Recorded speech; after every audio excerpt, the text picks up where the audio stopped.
One of the most important things that I see in the protests as I've watched them in the last 10 years, but also going back 30, 40 years, are two dimensions of women.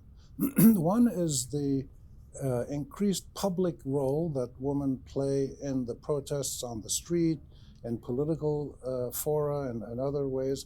And the second is the increased participation of younger women, including primary and secondary school girls who go to the protest marches with their teachers, and their parents tell them go, and they sometimes go on their own. Girls 12, 14, 15 years old, 3 or 4 of them at a time. I've seen them in protests in Lebanon and other places, and they're going to the protest. They're not going to a party. They're not going with their friends. They're not going with their boyfriends or their parents or their teachers. They're just going by themselves, groups of 3, 4 young girls, and they hold signs. And it's really an important indicator of a deeper change that I see in society, which is women at all levels, all ages, have transcended the traditional control mechanisms that society has put on them.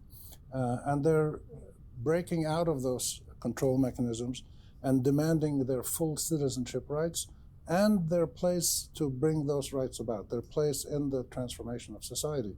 I don't know if you noticed that in these things.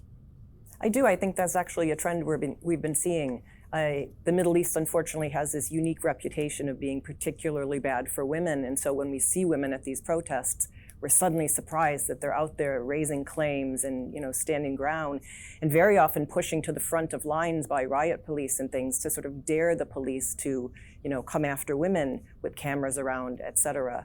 But my other research has shown that in some countries, women have been at the forefront of protests for a long time and simply haven't been noticed. Particularly in the Arab nationalist movement, there were a lot of women's protests, even women's marches that were 100% women. And of course, a lot of issues that pertain to women's issues directly as well. But there has been an increase, I do think, and an increase of women organizing their own protests and not just showing up to other protests. And I think that's an important distinction.